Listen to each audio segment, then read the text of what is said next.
As South Africa rapidly urbanizes, the rural vote in local government weighs less. For the ANC, which controls 7 out of 8 metros, numbers suggest a declining support base in the key 3. Holding on to voters means going back to the drawing board for new strategies.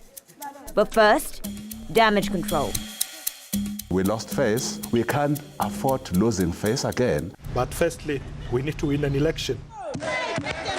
When an issue can no longer be minimized or trivialized, what the ANC often does is to move into this placation mode that I'm talking about. It's a damage control mode. It is a mode where they will either bring a person with cleaner hands into the scene. Rekindle your love with the African National Congress. Grassroots mobilization is still the biggest campaign strategy.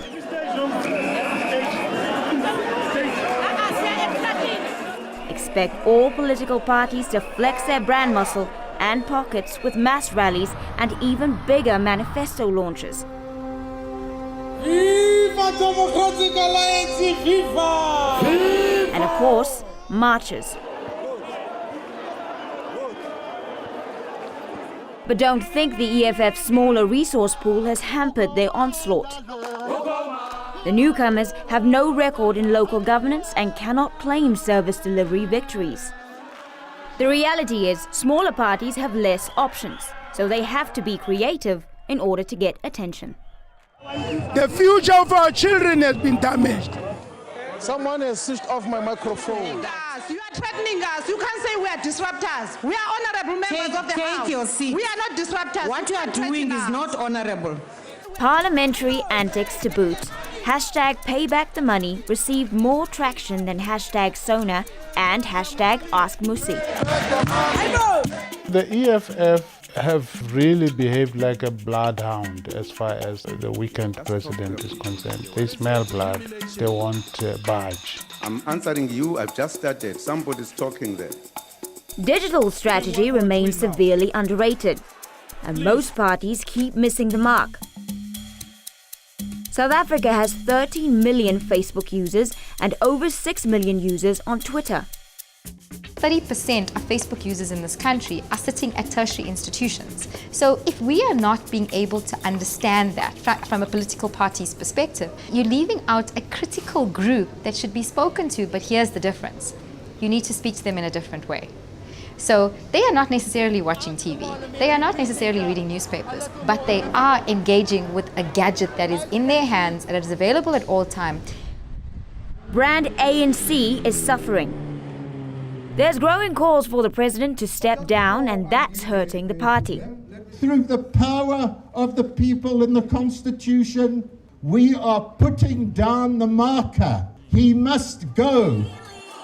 Traditional meet and greets have become an all too distant affair, as seen last week in PE.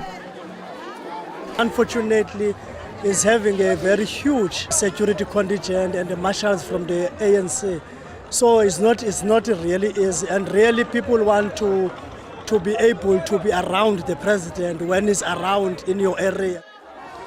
But the EFF and the DA don't seem to mind, using the Constitutional Court ruling on Nkandla as a launchpad for new ambush marketing.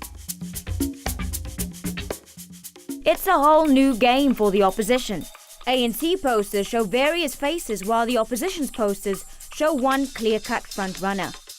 Then there's language, another useful tactic all political parties are down with. I did so because I felt it important that he could never get away with the phrase, "I don't see color." Different strokes for different folks. You must reprimand your fellow comrades. Actually, he's scared. He knows his fellow comrades are going to bring smaller nyana skeletons to the fore. Hey,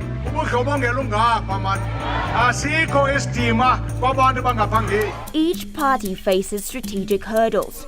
For the ANC, it will be reinventing a present-day political identity. The DA will have to shed its color-tainted past, provide an alternative vision on race, and present convincing black leadership. And for the EFF, it will need to transform its image from being a purely disruptive entity into a party that can actually make a difference. Lorhren-Rose Joseph, Johannesburg.